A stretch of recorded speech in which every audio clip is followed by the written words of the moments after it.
In this video, we're going to start our coverage of the next edition of AOS, talking about the rules releases that GW is kind of pouring out through the Warhammer community page. Okay.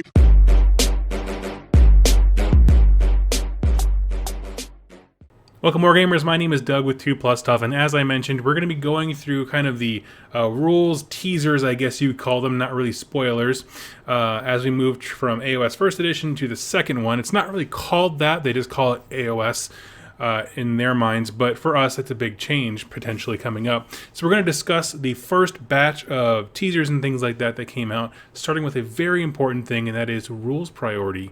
So that's going to be a big discussion. How I'm going to do this is I'm going to basically relay the information. Not all of us have time or really the desire to read the community articles. So relaying what is going on out there, I'm going to talk about the turn priority and also the Ever-Chosen and Slaves to Darkness releases. And then at the end, recap what happened and then talk about my thoughts on them and what this means for us in the AOS community. Before we hop into that, be sure to head over to Instagram and give me a follow. I have a special project I released to just people over on Instagram talking about the next army that I'm painting. I already have stuff for it, and it's a lot of fun. So in addition to Slaves to Darkness, I have one more faction, which I'm very excited about. So head over there, check it out. All that being said, we're going to head over now to the Warhammer community article regarding turn priority. Sorry, I kind of scrolled there to the bottom. And this is what it looks like. It's a very well-written article. And there's something I want to point out here. I think it's very important that we talk about. The first part of this article, right, this paragraph, sorry, there's a picture in the middle, then another paragraph. This is what Games Workshop perceives the current rules to be. They talk about how it's a fundamental part of the game. There's a specific line I want to point to here, and this is important. I'm going to tell you why in a second. It says, mastering this system is one of the top skills a Warhammer Age of Sigmar player can learn. What they're referring to is the idea is if you win the roll-off, you have a choice to make. You can go first that round, or your opponent can. And they're talking about if you choose to go the double turn, first of all, you can then in turn be double turned. And you can also you can overstretch yourself and your opponent can punish you for that. Whereas if you always choose to give your opponent the double turn, you know that it will therefore never happen to you. And there's kind of this interesting dynamic there. And so that's what they're talking about, that kind of tactical flexibility. Now, the reason that I bring this up, okay, is this sentence right here. Mastering this system is one of the top skills a Warhammer Age of Sigmar player has to learn. A lot of people do not like the double turn. I'm going to talk about my thoughts on it towards the end of the video when I do a recap. But we have to understand that when they are approaching new mechanics of this game, they're approaching it from the perspective of this is a fundamental mechanic to the game. That's important. A lot of folks look at this and say it's a problem. But what they're saying is, no, this is a skill to be learned, not a burden in the game. So that's going to be important as we talk about their changes. So as we scroll down, the first and biggest thing really is the fact that if you and your opponent are rolling off and you roll the same number rather than just re-rolling it 1,000 times, I feel like, I don't know if this happens to you guys, tell me if it happens to you. Me and my opponents roll an inordinate amount of the same number when we're doing these turn roll-offs. There's like, I got a 4, what you got? 4. Okay, I got a 6, what you got? 6. Okay, so this is their solution. And that is, if you roll doubles, the person who took first turn in the last battle round goes first. Oh, they get to choose, I'm sorry, they get priority there. And the reason that's important is, say you took first turn, right? This is round 1, you have first turn. You and your opponent took it out. You go to the roll-off, and it's a tie. You now get to choose again, okay? You're not double turning your opponent, right? Or you had the first round, then he went, now it's back to you. You could let your opponent double turn if you have a trap or something set, something very important. The thing is that it's adding a additional, we'll say a fractional chance. I think it comes out to be roughly 16% chance that whoever got the first turn in the last round won't get double turned. Okay, it's just a little nudge. And if you're talking about it in the way that they do, which is this is a fundamental part of the rule set to be mastered, that's important. A 16% bump in anything really, really matters. And so we'll get to kind of why I think that in a little bit here. So that's kind of the main crux of this article, is to say, hey, there's now a way for you to gain command of it, even if you're not the highest roller. In addition to that, they do give this ominous line, which I am more excited about, to be perfectly honest with you. It says, there will be some other advantages to going second each battle round as well. Now, what that means, we don't quite know yet. I'll be very honest with you. I know several games, I think War Machine Hordes, at least at one point in one edition when I played, had, if you go turn 2, you get some kind of little minor buff, like a little speed thing for some armies, those kinds of stuff. So it exists in the game mechanic world.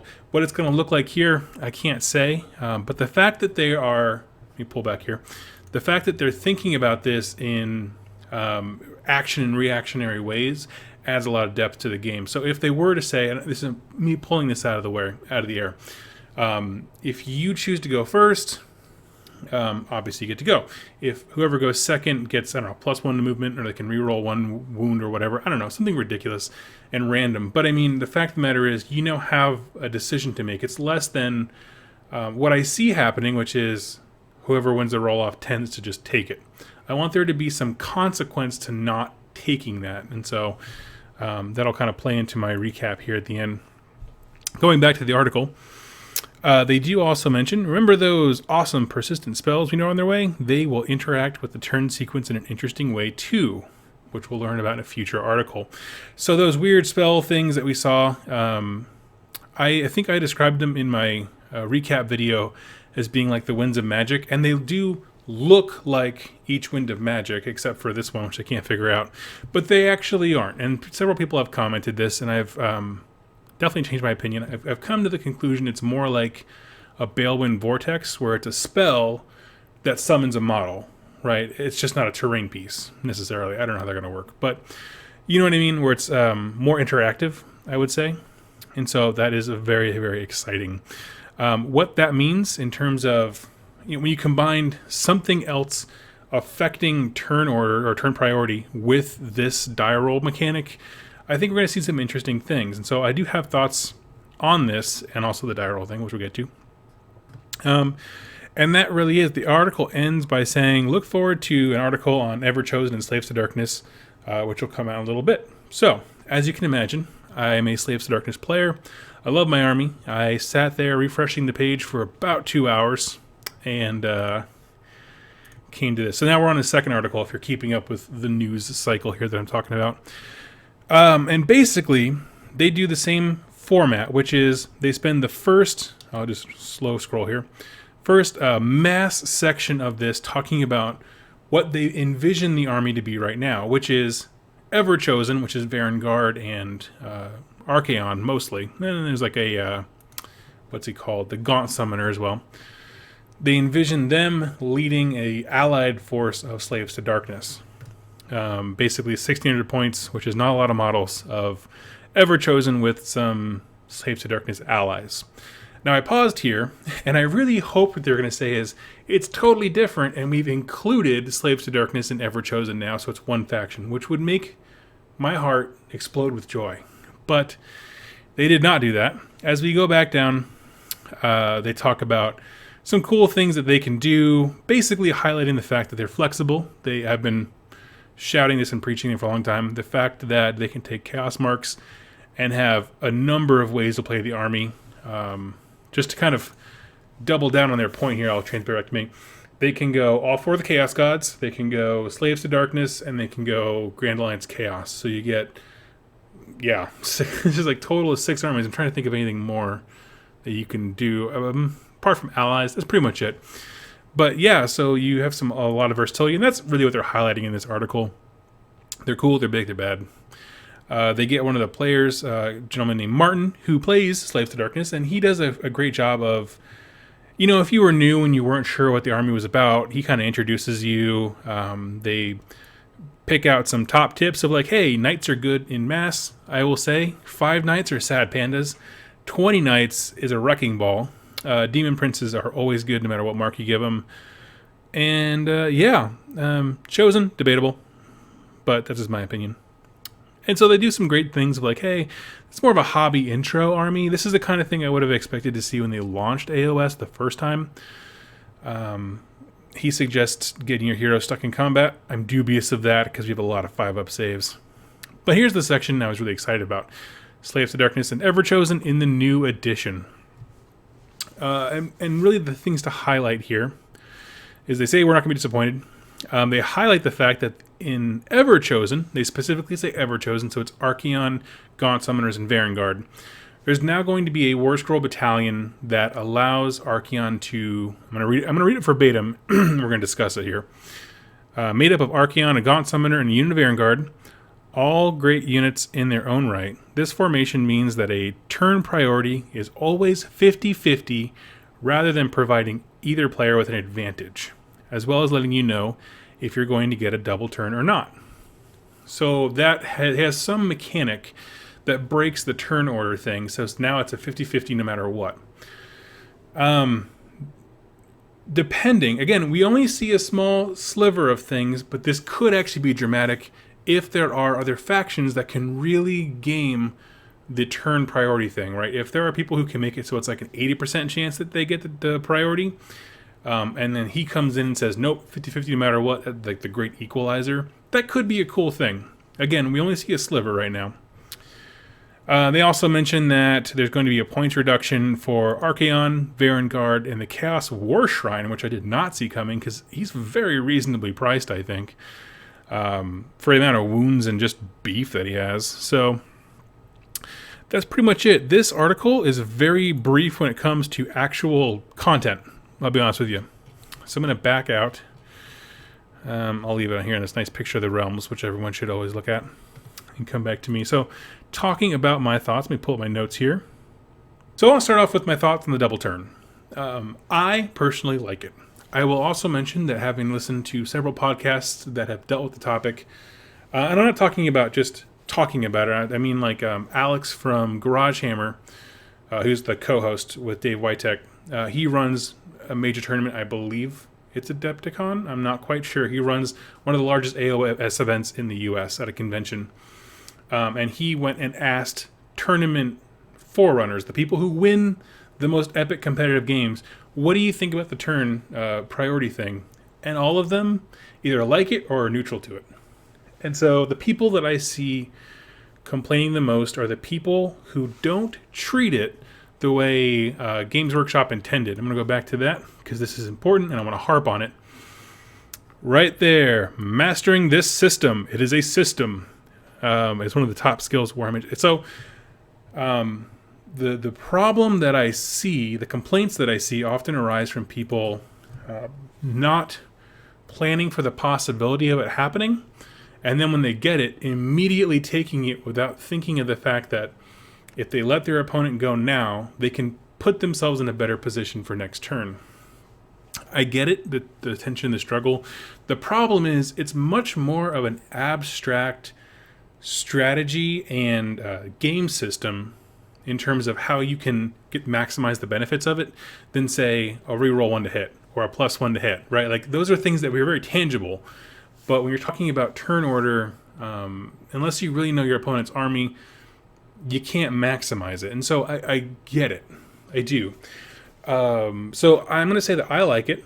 It's added immensely fun things to our games and cool stories. I would say as many times as it's hurt me, it has definitely helped me.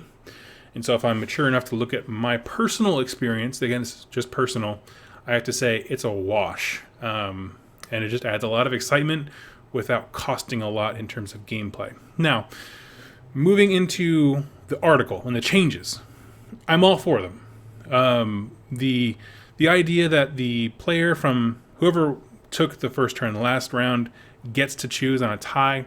I like the fact that it's a small nudge in a more controlled direction, right? It's more of a nudge towards I go, you go. At least it can be if you choose to be that way. But it's not overpowering so that it loses the flavor of what the turn priority thing should be. We do know that there's going to be, obviously, spell effects from the perpetual or persistent spells that are on the table. We know that there's going to be, at least now, battalions that affect it. There's going to be other mechanics in the game that affect turn priority. What I want out of turn priority is if you're going to be able to manipulate it, it needs to cost you something. This is what I mean. We were discussing in our private group I talk with the Rerolling 1 guys because we're all friends. That's kind of my gaming circle. What I want is, we know we're getting some kind of command point benefit system-ish thing. If it costs you resources to manipulate turn order so that you then cannot do some other cool thing, I would be in favor of that, right? It's hard to balance. Again, you have to remember, when we look at this article, we're seeing the small sliver, right? We see through the keyhole, not the door. And so we know there's going to be spells. We know there's some benefit to going second, and that, I think, is the biggest question mark in this discussion. But we don't see the whole picture.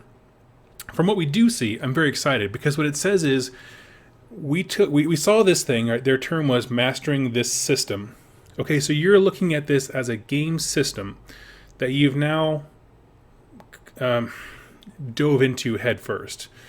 Because now it doesn't feel like a random thing, right? My army's pummeling your face, but somehow you still get initiative. I'm not calling it initiative right now, but priority. Right, where we just roll off. I don't like the idea of just rolling off.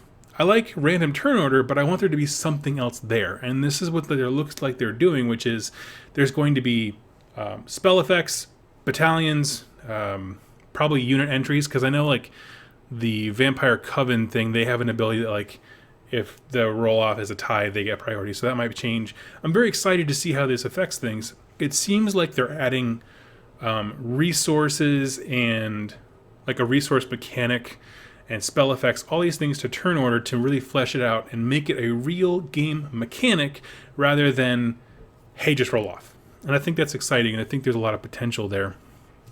I do think it is one of the most volatile subjects of the AOS community, because some people just flippin' hate it. I have been in 2 conversations now where someone has been like, turn order is crap, it should just be I go, you go. I said, well, head tournament leaders and people who win the game a lot say this isn't a huge issue. They say, well, they don't know blank blank blank. Okay, well, this person, the game designer, says blank. Well, they don't know what they're talking about, right? And just totally negative and craps on it. In both those conversations, I said, it looks like you've already decided to not like this, so I'm going to disengage. And you know what, friends? If you are encountering someone who's negative like that, that is what I recommend you do. You just acknowledge, hey, it looks like you've decided this sucks, so you're allowed to think it sucks. Don't try and defend it. Don't try and argue it. It's whatever. That's just people are sometimes. I do encourage really healthy discussion and debate. I want to hear your thoughts. Leave in the comments down below. Like I said, I don't actually care. What I do care about is the fact that if they're going to call it a mechanic of the game, a system within the game, it should be fleshed out and explored, which looks like we're getting the hints of that. I just want to see how far the rabbit hole goes. On to the Archaon and Slaves to Darkness article. I'm just going to say, as a guy who plays Slaves to Darkness, I don't play Everchosen stuff. It's all too expensive for me. As a guy who does those, I have to say, this article was a dud. By that I mean positives first. I'll be positive first. It was great to see how they envision the army, right? Of like the Grand Marshal, the Apocalypse, or whatever, Archaon, and all these Slaves to Darkness underneath him. The problem is, in the current ally setting, again, this is subject to change. It doesn't work that way, because 1,600 points of Varangard is not much. Varangard, it's like 9 dudes, and then 400 points of Slaves to Darkness is actually not a lot of Slaves to Darkness. It fills up pretty quick, and so the Grand Army they had pictures of, it's not a thing, kind of, unless you're playing free or open play. I'm sorry, I almost said free play. As far as the advice that he gave, I agree. I think it was Martin who gave the advice. Let me transfer back here. I agree with all of it. I have been preaching about why Slaves to Darkness is so great for so long. The more battle tomes we get for each individual Chaos God only adds value to this army as a whole. Tzeentch Slaves to Darkness is a thing, guys. I'm telling you it's a thing. You take a bunch of Slaves to Darkness, you grab the Tzeentch Battalion from Everchosen, which gives them all Rend 1, and then it increases their Rend by 1, so that's important to note. It gives them a 6-up special save against everything, and then Slaves to Darkness with Rend is super nasty. And then you get these Disciples of Tzeentch abilities and destiny dice to make long bomb 12-inch charges, and it's nasty. Okay, there's so much cool stuff. Same thing with the Maggotkin book. There's so much to explore there. The Khorne book I haven't actually played yet, and the only guy locally who does is Jack, who's an awesome player. He plays Bloodbound, so I haven't seen Slaves to Darkness stuff in action with them, but I assume they're pretty good. So, point is, wrapping that back, I've been preaching that for a while, and I'm glad to see it at GW. They feel the same way, and it's just not an army that's going to collect dust. So yeah, I think his advice is sound. As far as the battalions affecting turn priority and stuff like that, this is interesting to me because it makes me wonder how much they're going to change in War Scrolls. So, like, is this adding a new battalion to them, or is it rewriting a current one? Because there is currently a battalion that makes up with those same units. So I'm just curious. And that's not like a end of the world, oh my god, they're changing War Scrolls. There's probably going to be minor tweaks. They've already said that in a PDF they released, like a Q&A type thing. So it's not the end of the world. It's whatever. I'm just curious. I'm curious also how prevalent that's going to be. The points reductions, okay. I mean, Varangard needed to come down because I just never once have I even been tempted to take them, to be honest with you. Not just because, I mean, the models are great, but $100 for 3 dudes, and then also the price tag and points. They can only choose a mark if they have Archaon on the board, which I believe is how it goes. Not a huge fan. I'd rather just take a bunch of knights than Varangard. And the Chaos War Shrine coming down was very surprising, because I thought it was very well pointed, but apparently they want to see more on the tabletop, which I agree with. It's a very cool unit. Does a lot for the army. And then last little thing here I want to touch on, let me find it here, is this. This is why I said it was a dud, okay? We didn't get a lot of crunch content in here, like to really like sink our teeth into. And the one thing people were really excited about in that like hour and a half to 2 hour gap between the first article, which hinted at Slaves to Darkness, and the second one was like, okay, you're talking about command abilities. What does Archaon's ability do now if people can all use their command traits and all that junk like that? And of course, the last section is, well, I know you probably want to know about that, but we'll talk about it later. And it was just like, that is literally why people were so stoked to talk about Archaon. So it was just kind of a swing against the one thing we really, really wanted to learn. And the thing that I think Archaon was uniquely qualified, so if you don't know, his command ability is every other leader on the table who has a command ability can use theirs. So the spoiler we've gotten for the new rules is that there's some mechanic to allow non-generals to use their command ability. Now this has been taken a million different ways by people who just kind of take things to the extreme of saying everyone can always use command abilities all the time. And then there's more reserved people who say maybe your general can use one for free and everyone else has to pay some kind of resource to use theirs. That's kind of where I land on things. To that end, Archaon's still awesome because doing all of that for free is still a boon. So there's a lot of ways this can go, but the point is, Archaon having a command ability that affects command abilities makes him so uniquely qualified to, wait for it, talk about command abilities. And so people were pumped, and then they were just like, and here's the thing you all wanted, but it's going to go away, and then it's at the bottom of a piece of content that has nothing really to chew on. So that was kind of a dud. That's okay. I think the real meat of today's releases was talking about turn priority. So I want to hear your guys' thoughts about this in the comments down below. If you don't like turn priority, that's cool. I completely understand the reasons why several people don't like it, and it's all very based on our personal experiences, but I would like you to share your personal experience with me, because we'll never know if we don't have a good dialogue. Be respectful, be kind, and if you disagree, you don't always have to say anything. So I'd love to hear your experience. I personally, let's wrap up, I love the random turns. It adds a lot of flavor to my games, and I haven't, as many times as it's hurt me, it's helped me, and so I find it to be a draw when I really step back and think about it. I am excited for the way it's going to change in the future of really exploring it as a mechanic of the game and not just a thing that you do each battle round. because I want to be able to game for it or plan for it, and plan in quotations, meaning build lists around it, manipulating it, shutting down opponents who do manipulate it. Those kinds of things add so much depth to a tactical game that I think we really can't ignore that. So tell me your thoughts in the comments down below, and I look forward to seeing you in my next Age of Sigmar video. Thanks so much for watching. Happy wargaming. Hey friends, I hope you enjoyed that video, and I want to introduce you to some awesome folks. These are my patrons over on Patreon, and they make this show possible by their direct support of me to buy battle tomes and Black Library books and all the material I need and the hardware support that I need to make this stuff possible. And if you'd like to join them, go ahead and click over to the Patreon page, to the link in the description down below, and you'll be introduced to a really awesome community of people talking about the hobby, sharing what they're painting. I invite them to be part of polls to decide what content comes next. I raffle off every battle tome that I review, and we're having some great fun and discussions over there. So go ahead and check it out. Now, if you can't support in that way, that's completely fine. I'm just so glad that you watched this video here today. And if you have an Age of Sigmar lore question, go ahead and click subscribe and leave it in the comments down below. I read every single question and comment. I respond to as many as I possibly can, but I use them all as inspiration for future videos. So go ahead and do that now. And I look forward to seeing you guys on my next Age of Sigmar lore video. Thank you so much for watching, and happy wargaming.